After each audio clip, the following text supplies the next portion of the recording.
Hey, it ain't my fault. So, this is Jean, Nathan. It's Crosstown Conversations. And we've got a rockin' show for you today because we're going to start out and talk about rocking the vote with a young woman who is doing an important job of making sure that we all get out to vote, especially those of us who attend concerts around town, because that's what she's doing. She's going around to the concerts to make sure that us young folks who go to concerts get out to vote.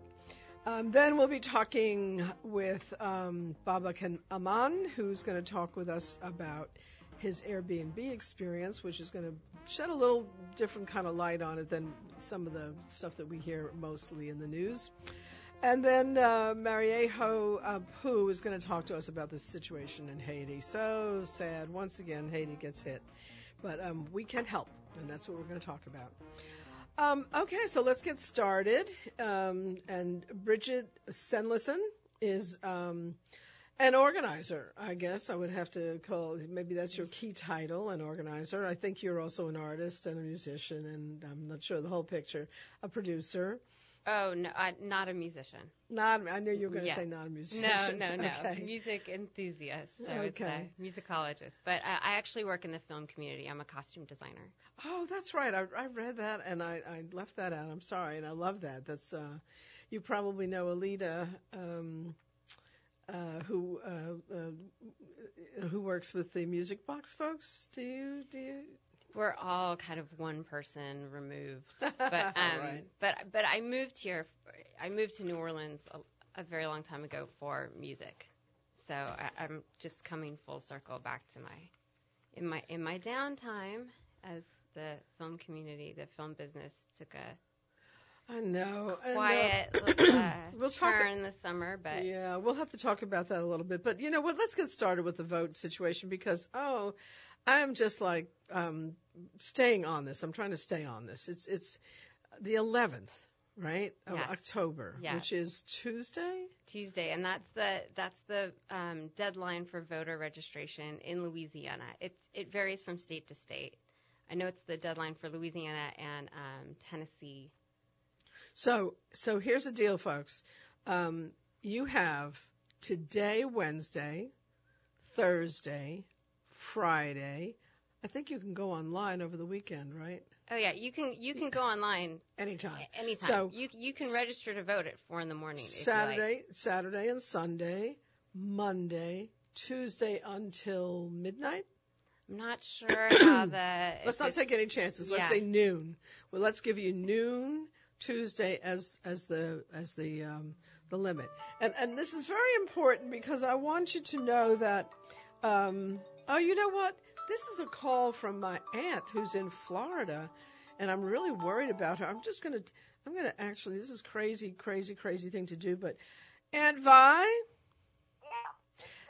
Hey, you know, I know you live in Vero Beach. I'm on the radio live right now, and I'm very worried about this storm, and, we're watching it close, yeah, but I hope you're planning to get out because, you know, we here in Louisiana who know what it's like to be not sure where a storm is going, and we learned our lesson with Katrina, don't take any chances and just, you know, make your arrangements and head out because I don't know how high are you where you live? How high? I don't know offhand. You don't know what your elevation is, but we're not that high, no. No, so you flood. So Aunt Vi, do you have a place? Not necessarily having floods, but we have lakes here, and they keep the lakes drained somehow off. And only once I can remember. I lived here through the other 3 hurricanes in '04, and so we had no problems. Now I have shutters on all on my whole home. So that's a good protection. Well, it's a good protection for your house, but I can tell you, first of all, you have to realize, as we all have come to learn, that storms are getting worse because of the climate change situation. So all storms are worse. But they're unpredictable, right? Right. No, we've got the TV on it. And my granddaughter's here with me. Oh, Cheryl D is there? Not Cheryl, Okay. my granddaughter. Now, Cheryl's my daughter. Oh, your granddaughter. Right. My granddaughter. Well, and so she's with me now, so for a while. And Okay. So that's good, too. So, Okay. But I'm telling you, we have learned too many people in New Orleans for Katrina said, well, it didn't get me last time, but we lost 2,000 people in this city in Katrina. I know. So I'm just urging you to think about where you all are people evacuating from your area? No. Most of our homes, the people that live here, most of us are staying. So, take those chances, I guess. Gail, no. So how is Gail? All right? Oh, she's okay. She's all right. She's okay.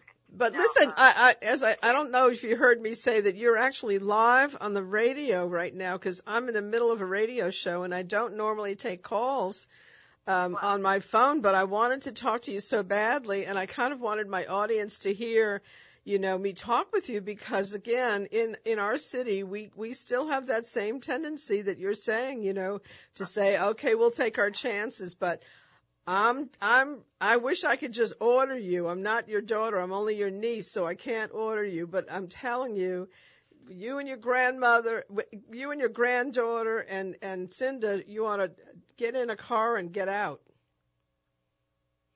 Well, we're going to see what happens in the morning. But right now, I don't intend of moving or going out right now.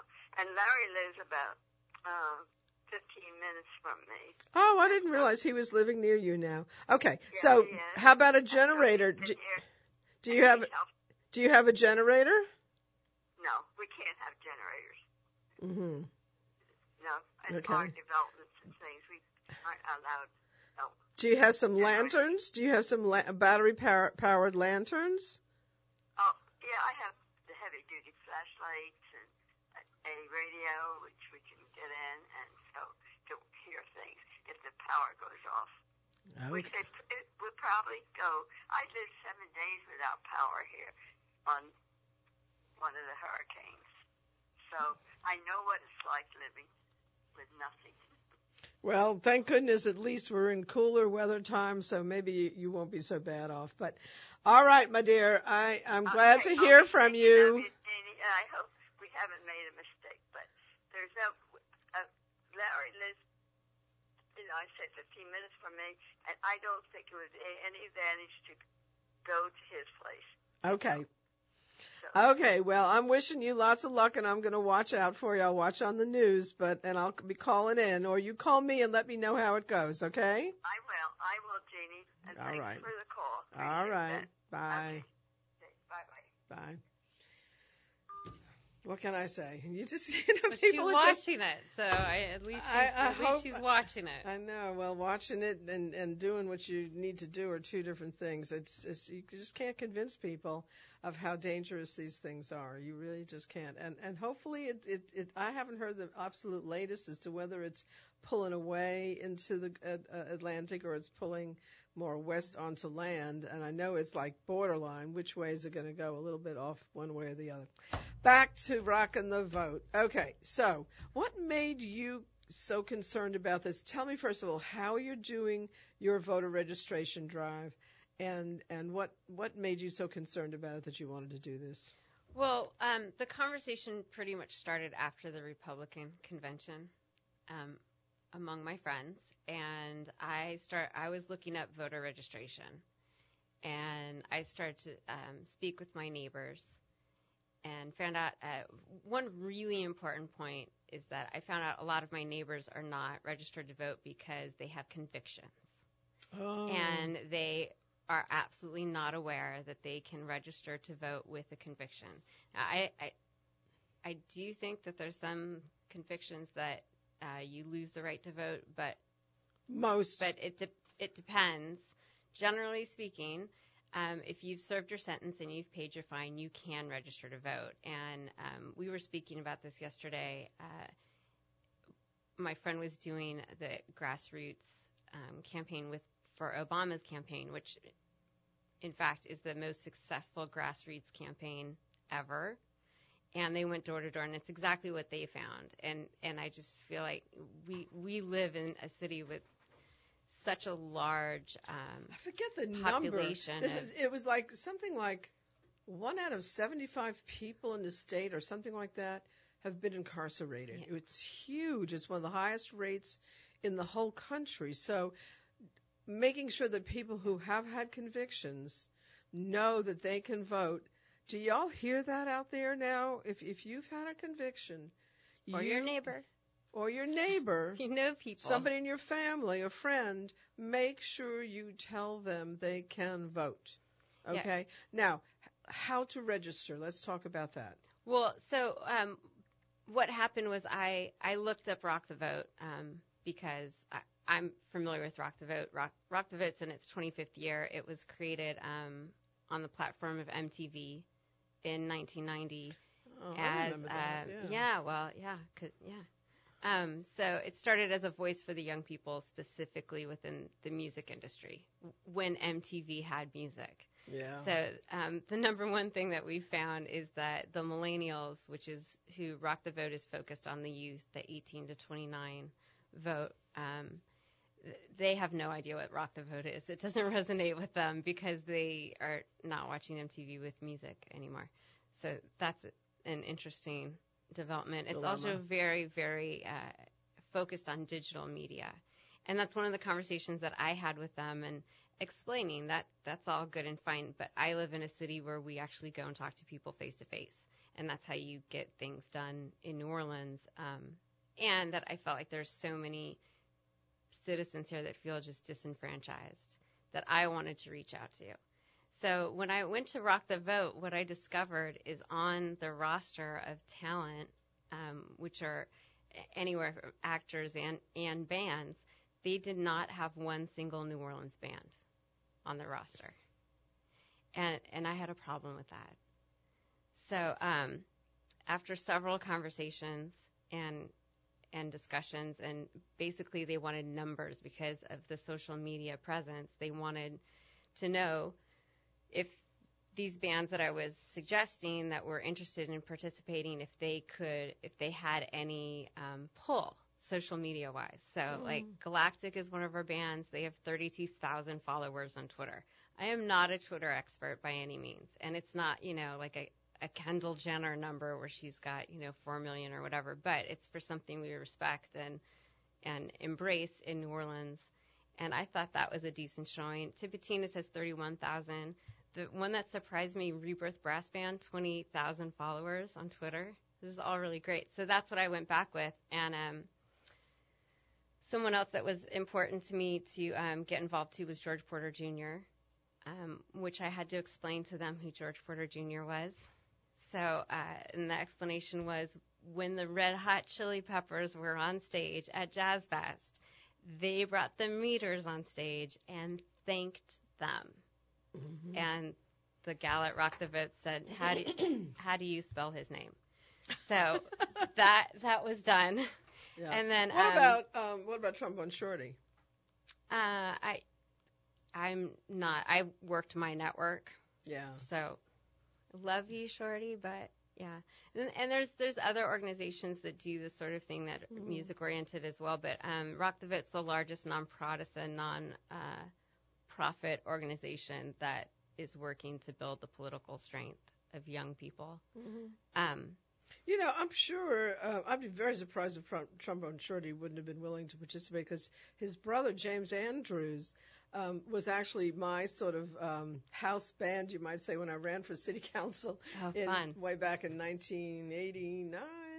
And he rode this pickup truck around with me in the neighborhood. And I think that, the Andrews family in general are pretty politically.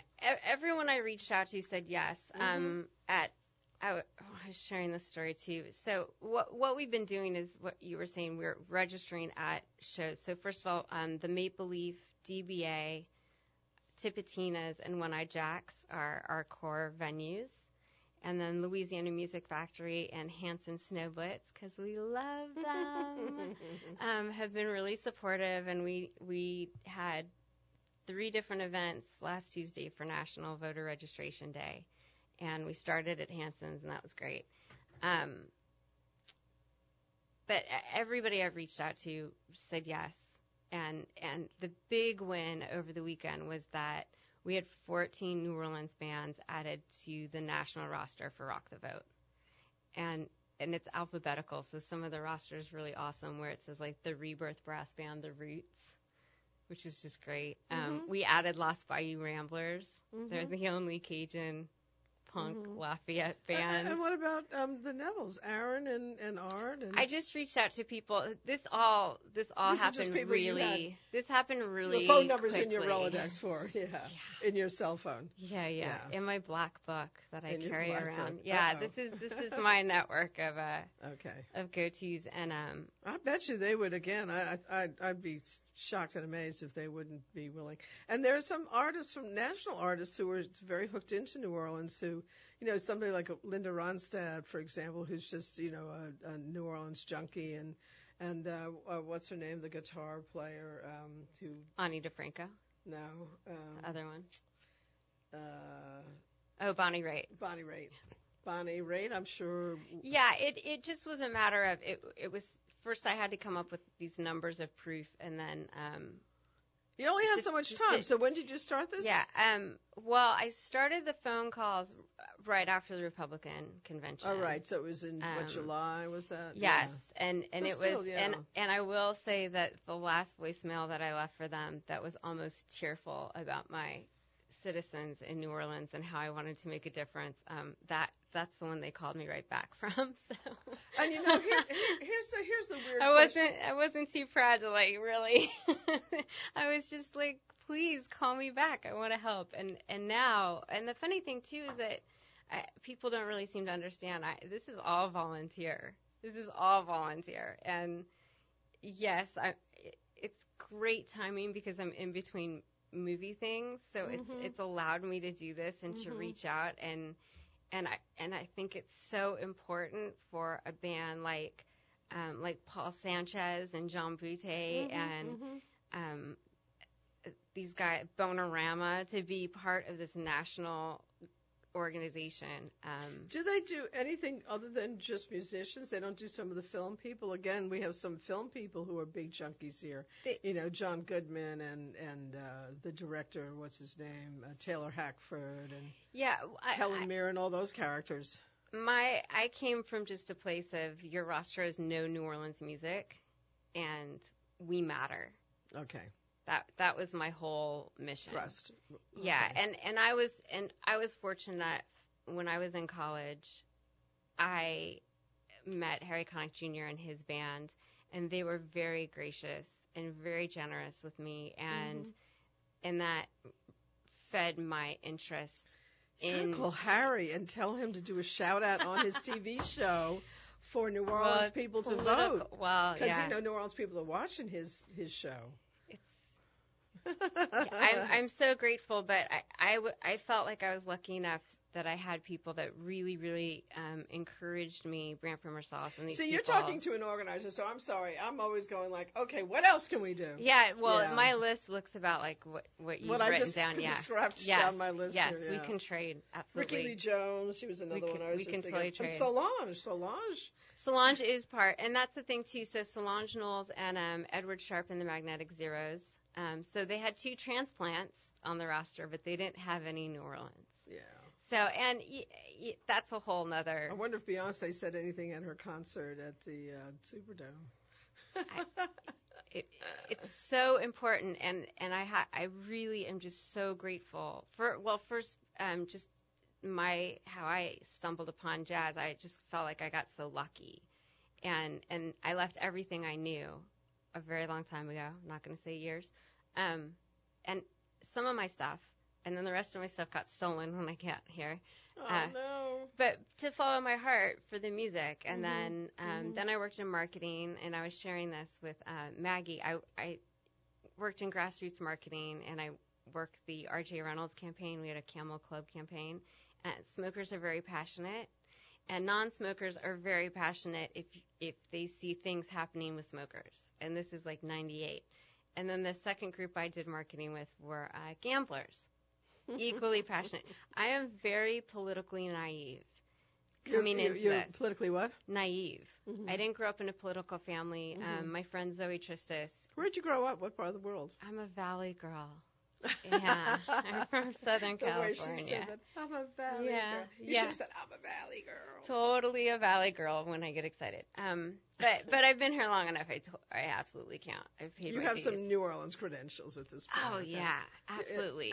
But there's this argument of like, who cares that these people are on the national roster? Like, who cares? It's Rock the Vote. Who cares?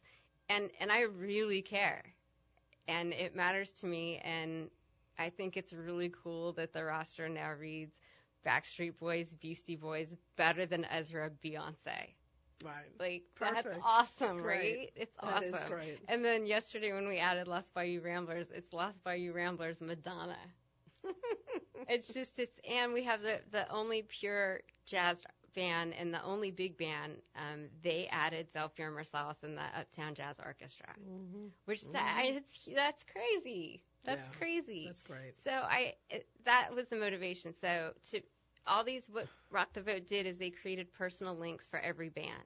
Okay, yeah, so tell me exactly how this all works, because, all I really understood was that you were, setting up at some of the concerts in town so that if you go to hear the music at that concert, you've got a place where you can sign up and actually register, because you've got the form and people can fill in the form. It's all digital. So we do it online. All right, so they come up to you and you help them do it. Plus, of course, I want to keep emphasizing that all you have to do is go online and put in sos.la and you are able to register. It's not like some of these states in the South where they are doing everything they can to keep people from voting, which is just such a return to the past. Is just unbelievable. Well, that's the scary thing. So Rock the Vote created personalized links. So all the bands have been sharing on their various social media, and they've all been super supportive. We were able to tag on to Kevin Griffin from Better Than Ezra has the Pilgrimage Fest, so we were able to have a presence there, which was great. And you can also go to rockthevote.com. It takes you to your state. So what we do at the shows is we have a table and we stop everybody. Nobody gets past us, pretty much.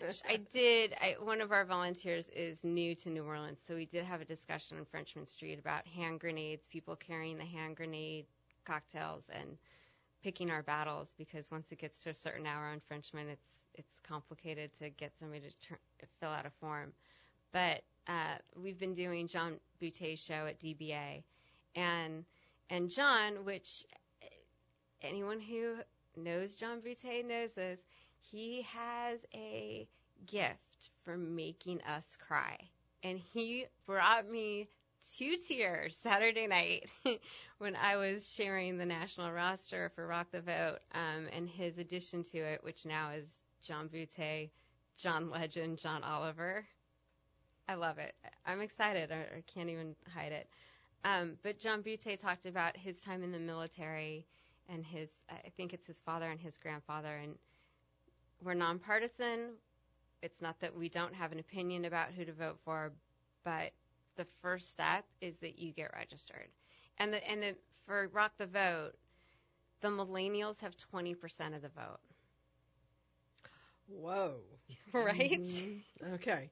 And this is really important. One of the issues that I think we have to deal with here in Louisiana is, I think a lot of people are sort of questioning why vote, because complacency. The word is that, the Republicans in the state are going to win, that they are going to get Trump elected. But I say two things. I can't argue with those statistics, but I say that, number one, we just elected a Democratic governor. For the first time in the South in a couple decades, I think, we've elected a Democratic governor. That's number one. Number two, you have a bunch of people on the Senate ballot And you got some good people on there, and you have some truly scary people on there, like David Duke. Yes. And so that alone needs to bring people out. So, I mean, that's something you can affect regardless of what the national vote is. But here's the real tricky part. And unfortunately, I didn't have time I just heard on the news yesterday, and I have to admit, I've become a total addict for the political shows at night. I call them the soaps, the political soaps. And it's better. It's better than a soap opera, really. I mean, you can't beat it for drama. And so, and comedy, and also tragedy, and potential tragedy. So, but there is in fact a situation where it's so close. The vote is so close that we could wind up in what's called the Electoral College. And that Electoral College is a pretty dicey thing. And every state has a different way of selecting who those electors are going to be. And I don't know what the process is in this state, but it opens up a can of worms as far as exactly what those electors do and who they are and how they get selected. So let's just have a little bit of a fuzzy understanding of this long enough that it matters to get people out to vote. Yeah, and so the millennials, they're the largest generation in our history. They're the most diverse and they're the most educated. Yet, only 45% of them vote. Shame on them. And, you still have some of these holdouts who are saying, oh, my God, we were for Bernie and we just can't deal with these establishment people. Really? Really? You really want to have this? I know I have some followers who have different politics from me, but truly, he's got to scare just about anybody, this guy Trump. And I'm an ex-New Yorker, and I recognize him. He's just a little stuck-up schoolyard bully who, I went to school with him. I went to school with that guy. And I really, we all did. I absolutely don't understand how people around the country, I always heard that people around the country hated New Yorkers, right? So I used to, when people would say, where was I from? I go, because I wouldn't admit that I was from New York because I didn't want to have people breathing down my back about it. And here they are voting for this man. Anyway, it's open. The whole point is just to get out and vote. And also on the ballot, municipal court judge, that matters. I had a situation, we'll say, without the gory details, where I was in front of a municipal court judge, and suddenly I started thinking about that choice really makes a difference when you're in front of the municipal court judge. You realize that maybe you should have done a bit more reading about who's on the ballot. So there's more than the presidential election on this ballot. But and on a positive swing, being on Frenchman, being at Rebirth Brass Band for the Maple Leaf, like we did a drag show. Maggie came and did a drag show with us at One Eye Jack's, and the overwhelming response that we've got is our people are actually registered. There's a lot of people that need to update information, so that's a big one. And then there's a few people who aren't quite sure. But the most important thing that's happened is that we've opened up the dialogue and the conversations. Right. And people who aren't registered, or even people, this happened at the Maple Leaf, there's a group of millennials, and within 10, the one turned to me and said, wait, there's 10 of us here. Only 6 of us are registered, and only 3 of us just said we're voting. And they really turned on the group and had a chat.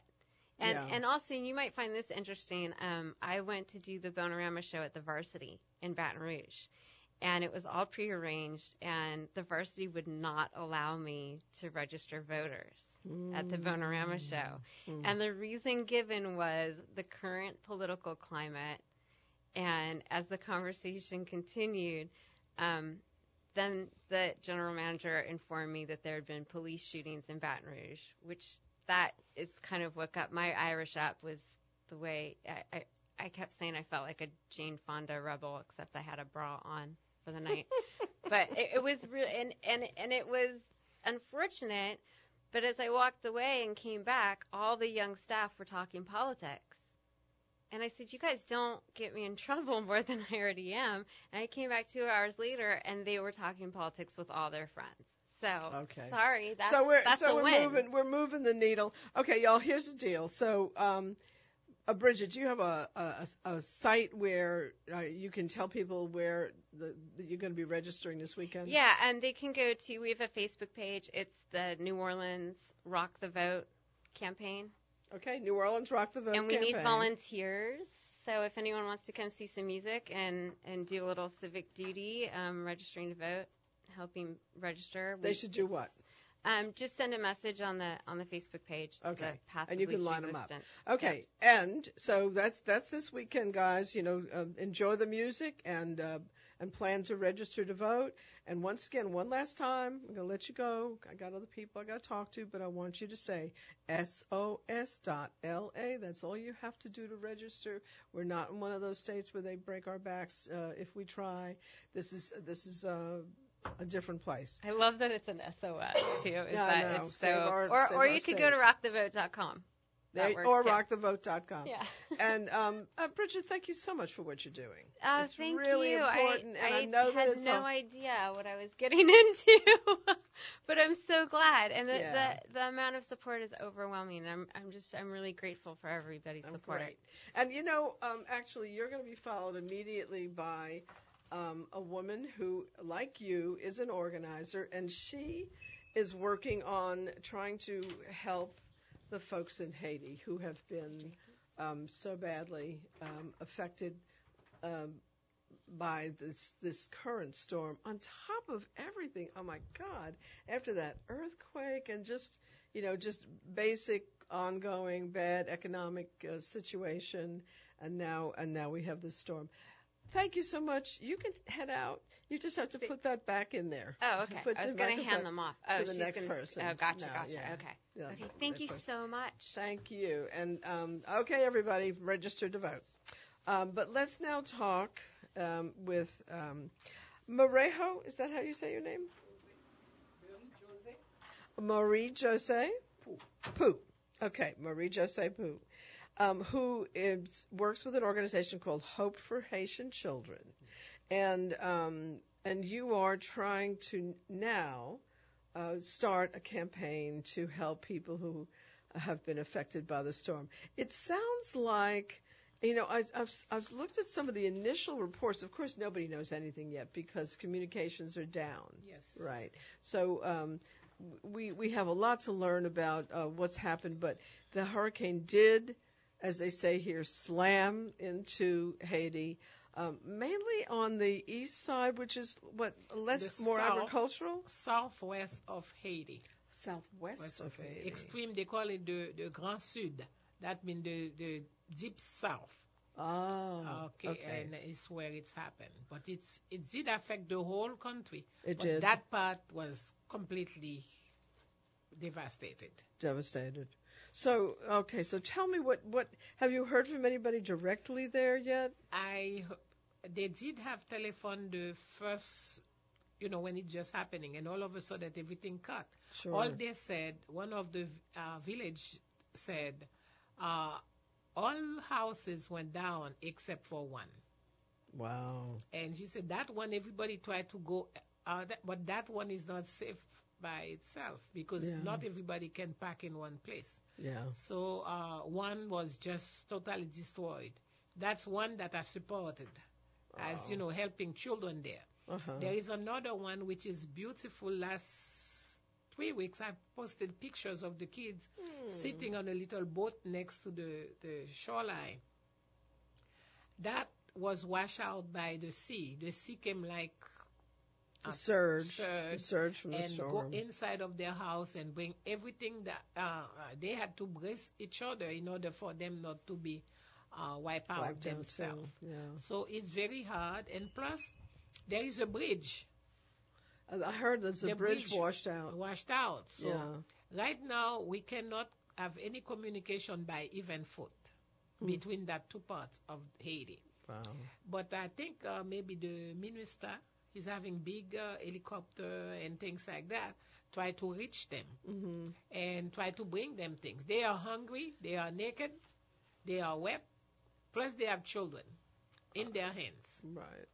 And I did hear that the federal government was sending in a carrier, a USS George Washington carrier, and some amphibious vehicles, I guess is maybe the word, to begin to help. But once again, as we all know, these storms, it takes a while. Yes. To figure out who's in trouble, to reach them, and then to start dealing with the recovery. Forget about rebuilding. Rebuilding only comes after recovery. So, I mean, we here who have been through this know the process, and we know what they're in for. Yes. Only it's got to be even worse because that you're dealing from conditions that were already difficult. Yes. Yeah. Now, is this area the same area where the earthquake hit?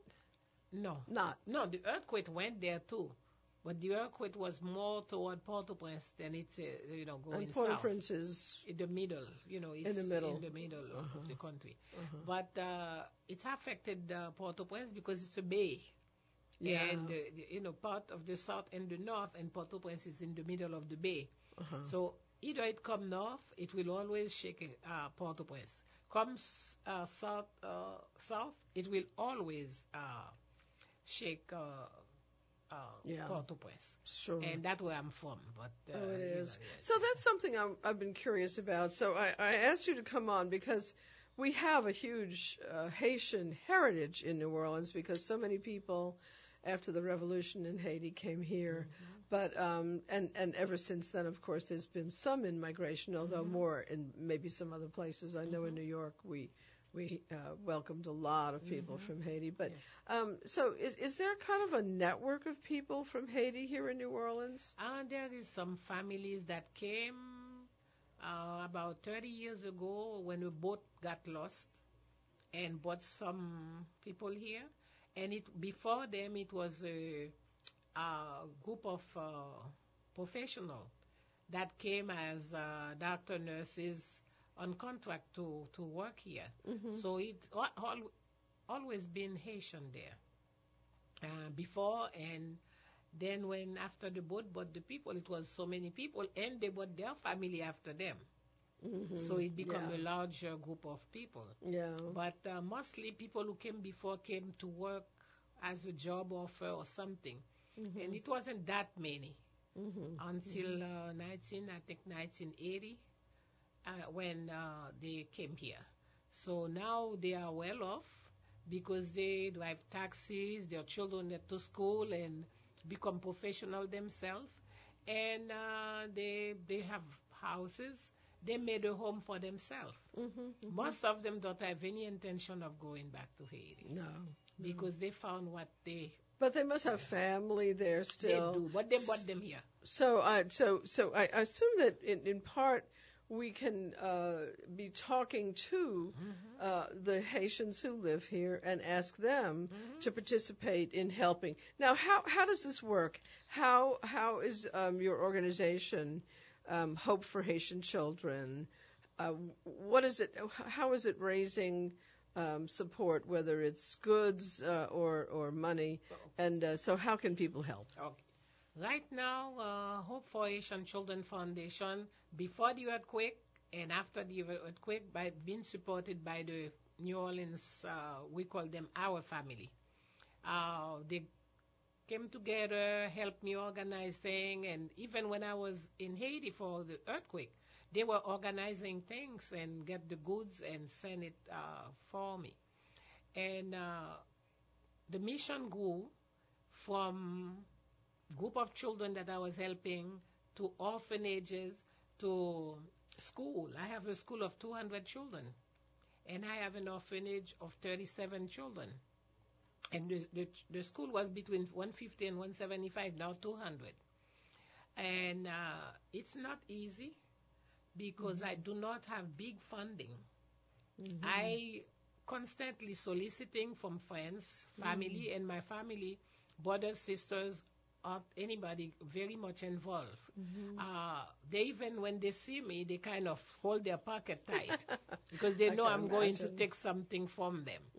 And I have a movie called Grace and Mercy.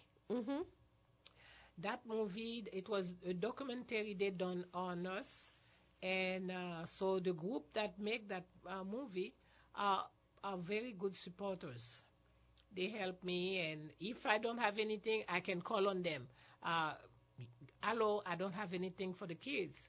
And they will do whatever they can to help me because they've been a couple times and they saw what I was doing. And as they said, the children had changed their lives. Instead of them changing the children's lives, the love from the children have helped them. Right. So that's what so many people who really do become involved in philanthropic and charity work. They realize the good feeling that you get from it is just so important. So important. Such a high. But back to how can people who are listening to us reach out to you and offer help for people who've now been hit by this horrible hurricane? Some of you already know us, but for those who don't know us, on the back of 1712 Oretha Castle Haley Boulevard, which is Ashe Art Center, in the parking lot, I will have a pad where I will be collecting things. And I will collect, it's on Facebook already, but and I made it public, where we will collect like pasta, dry food, canned food, dry milk, oil, and sugar, and anything non-perishable, rice. Okay. And matter of fact, one of the rice company, which is Jasmine Rice, they called me yesterday and they say, "Oh, we will have a pallet of rice for you." Oh, that's great. Which was very, that's wonderful. very nice. They That's always support us. So people can come there behind Ashe. Now, when you say behind Ashe, do you mean on the side there with that parking lot, or behind on the next block? Behind Bewan. They try to enter in Bewan Street. The street. Oh, Baron. Okay. They can enter there. And when? It starts Friday. Friday. This coming Friday. This coming Friday. Okay. What times? I'll say we're going to start like at 10, 11. Okay. And until? Yes. Until what time? Oh, until 5 p.m. I live there. And is that only on Friday? No. All the way to the 1st of November. We will be for the rest of the month. The rest of the month. Okay. I'm going to bring you stuff because I have too much. I have a tendency to overshop when I shop, and then it sits in my drawer. So I'm definitely going to be bringing you some food. Okay, everybody. So I want you to know that that you can go. And I'll let you add whatever you need to add. You can go now by Ashe on Oretha Castle Haley Boulevard. You go just behind that on Barone Street, and there will be a big pod, and you can add your goods, non-perishable foods, either canned foods, packaged foods, anything that would be helpful for the people in Haiti who have been. Again, just so soon after the earthquake was how many years ago? Only about 3 years ago, maybe?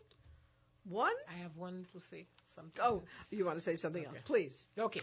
And we also, because sometimes I get all the goods, but I cannot afford to ship them.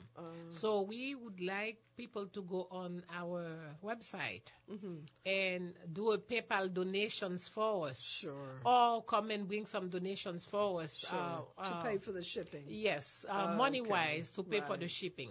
Good. We will really appreciate that. And your website is hopeforhaitianchildren.org. There you go. hopeforhaitianchildren.org. Okay. Okay. All and right. Shoes and bedding, everything is welcome. Marie José. Marie José. Marie José. Okay. Poux. P-O-U-X. And with Hope for Haitian Children. And thank you so much for what you're doing. I have to say something regarding you. One day I came here and it was some chairs, from school chairs.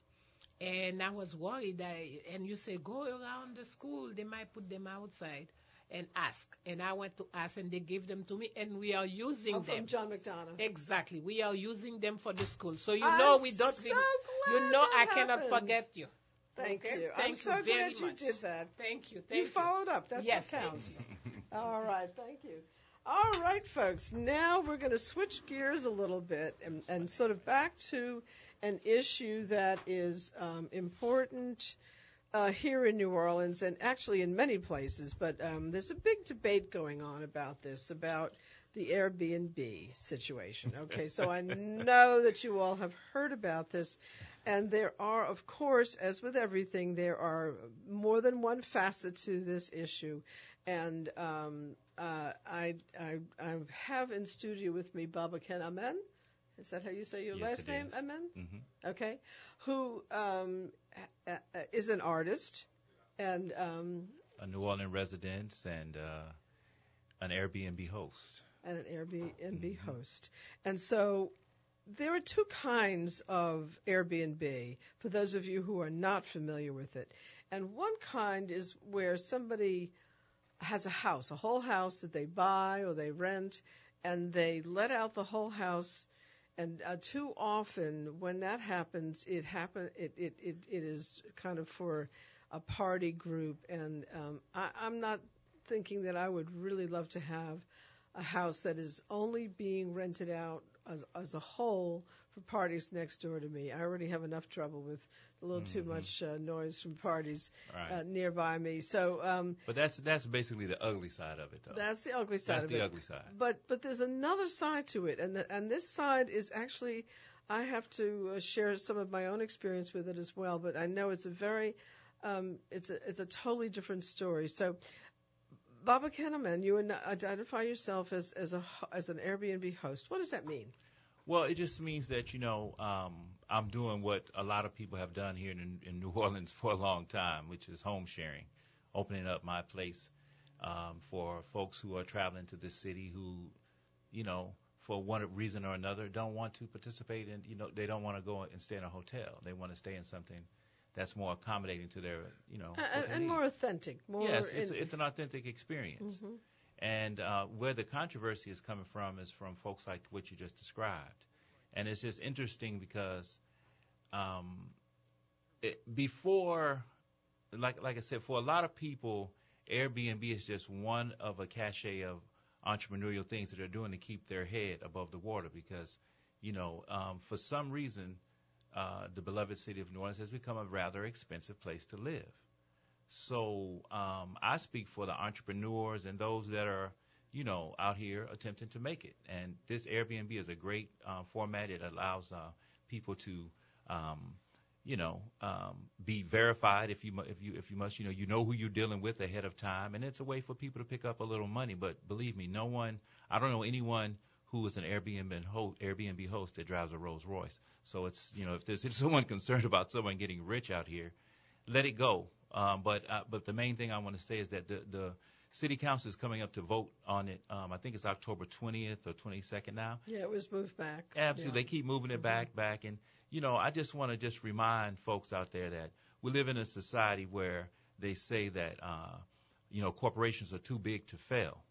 And so the government will bail them out. So in this case here, I'm submitting the concept that we, New Orleans residents, we're too important and we're too big to fail as well. And those of us that decide to share our home, we should be able to do that without persecution, without fear, and we should be able to do that because this isn't hurting anyone. It's just making for a more authentic visit to the city. Yes, and I think that it's so totally different from those whole house situations. I do think there are people who are exploiting this concept to make money, and they are not just to help with their household costs and supplement maybe an inadequate income in other ways that doesn't meet the cost of living for themselves. But I think that there are, I don't know the numbers respectively, but I do know that there's many people who are really, both adding a little bit of income to help with household costs. But also, I think that the experience that you are offering your guest, based on your experience as a New Orleans resident of a New Orleans neighborhood, is very different. The experience they have is very different than somebody staying in a hotel in the Central Business District or the French Quarter. Absolutely. They're experiencing New Orleans as we live it in a neighborhood. What neighborhood do you live in? I live in Pontchartrain Park. Right. And and we have a beautiful neighborhood. It's wonderful. And I just want to say quickly that I was turned on to Airbnb from traveling to New Orleans. I've only been here 3 years now, and so the first thing I noticed from staying with Airbnb was that, man, this is the immersion travel experience I've been looking for a while. It's more it's less expensive. It fits my budget, and if as an artist, I was coming here to meet people, what better way than to start off directly with your, where you're staying. And, exactly. And that led to me going to restaurants that I never would have discovered or heard about by staying at a hotel. Just recently, my brother came to visit me, and he had some vouchers, so he decided to stay in a hotel. And the first thing that happened to him was he got the sticker shock of, okay, you got a good room on this hotel, but he was charging, I think, $40 a night to park. And he, he said that directly went into his budget of how much he was spending for food per day. Now, me, and a frequent Airbnber, when you evaporate that cost, you eliminate that one. Oh my goodness, that $35 is enough for you and your honey bunch to get a little lunch, somewhere. So there's so many advantages, and I just want to just make an appeal to all of the listeners out there. Everybody, please contact your city councilman and let them know that once again, there are instances of people that are renting out their whole house, and those people are partying and tearing the house down. Okay, but that's what New Orleans is about. Now, I don't have an opinion on that one. If that's what someone wants to do with their place, that's fine. But they're partying. Those people's partying should not interfere with someone else's regular, old, common, big, easy living. I agree with that. But there's a difference between someone who's renting out a whole house and someone like myself who's just renting a room and providing wonderful experiences for people. Right. And there's some statistics that I have gathered, and they really kind of surprised me. So let me share those with the audience, too. So Airbnb hosts are 4 times as likely to work in the arts or the creative sector, and 5 times as likely to work in education or healthcare as any other fields. 74% of New Orleans hosts use the extra income they earn from Airbnb to pay for typical household expenses like rent, groceries, bills. Gene, let me stop you right there. You have heard of the starving artist syndrome, right? I know a little bit about having an artist as a husband. That's right. This is an opportunity for people. The reason why so many of us are attracted to it is because it's in our line of our field. We are looking for people to exchange ideas and things within commerce. So those statistics are just meeting out a fact that people have known for a while. The phrase starving artist was coined because a lot of times by committing yourself to being an artist, you're almost making a sacrifice. So once again, City Hall, all parties involved that are voting on this, take the boot off of our necks. Just let us live our lives. Let the old hippie artists do their thing. We're not doing anything other than making ends meet. Right. American citizens should be allowed to make ends meet. Yeah, and I just want to read this last statistic that underscores exactly what you just said. Hosts are predominantly middle-income households for whom home sharing is an important supplement to their salary. Absolutely. About 35% of hosts earn a combined household income below the national median. So in this case, with a single room in a home, you're not talking about somebody who's trying to game the system. You're talking about an average person who is trying to, as you say, make ends meet. Here's the other thing that I think happens as a result of the Airbnb program. So that person who stays with you from wherever they come from and has the experience that you offer tell me that this hasn't happened to you, because I know I've had this experience myself. Next thing you know, they're looking up housing prices. Yes, they are. Right? I actually because know two they people. fall in love with this city, living in a neighborhood, and they want to be a part of it. That's right. I know two people personally that moved to this city after the Airbnb experience here. One lives in my neighborhood. She came here from Boston, and she said she's tired from baked beans, and she wants to get some good sunshine weather. This is a great and some red beans and rice instead some of red that beans Boston and rice beans. instead of Boston red beans. So I have that instance, But I just want to tell one beautiful story too. This is really incredible right here. This is the one that sold me on it and made me recognize that this is really a beautiful service. There's a couple that have stayed with me twice. They met at Alabama State University. The young man is from, I think, Trinidad, and the young lady is from, I think, Ohio. So after he graduated, she stayed after in Alabama to finish school. So they've met in different Airbnbs at different places. Now that he's off working in, I think, San Antonio, Texas, they've met in New Orleans twice at my place, and they've met at other Airbnbs because it's affordable and it's personal. It can give them that home environment they're looking to catch up on their love relationship.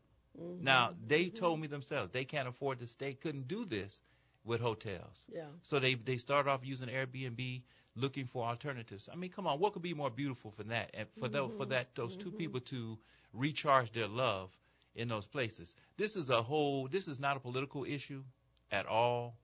This is clearly a situation where regular run-of-the-mill folks who are, artists, people who are just trying to get by, just trying to keep their head above the water. I think what's also fascinating to me, what I have seen in people who are staying in Airbnbs in the city, is that I think there's maybe some assumptions about them that are not right either, because the amazing thing that I've noticed is there are people who come in as Airbnb guests. They actually, many of them have the income and the ability to stay at a hotel. That's right. But they are choosing that neighborhood experience, and they can be professionals. I've seen people from Upper East Side of Manhattan, tech and law people. I've seen people who run foundations in other parts of the country. I've seen those kind of folks coming into town and staying in Airbnbs. I mean, it's an experience that I think is important for the ones who are the guests, and then the hosts are meeting people, and we are perpetrating our reputation as a hospitable place for people to come. Absolutely. In conclusion, I just want to say that before Airbnb, I've been coming to New Orleans for 35 years, Bayou classes. I'm a native of Mobile, Alabama, black HBCU alumni, and I just want folks to know all Airbnb is Southern hospitality on the internet. We've been doing this for a long time. Get out of our homes, government. Let people survive. Let them pull their own bootstraps up, however you want to describe it. But I just want to say for the record, for most people that do Airbnb, I think there's 3,000 of us here. Only 200 or so are doing that corporate thing you talk about. Don't throw out the rest of us artists who are using this to get by.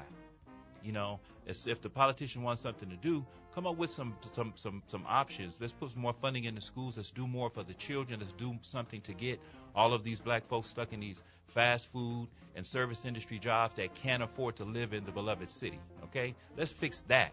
Don't stop people, the few of us who are actually just making some crumbs off of the hospitality industry. To help go forward. We'll continue this discussion in future shows. You can have me back anytime you want, my love. Thank you, and I'll bring some other folks on to talk about it too. This is Jean Nathan. It's been Crosstown Conversations, and we'll be back next week, Wednesday between 2 and 3. Thank you all for listening, and have a great day.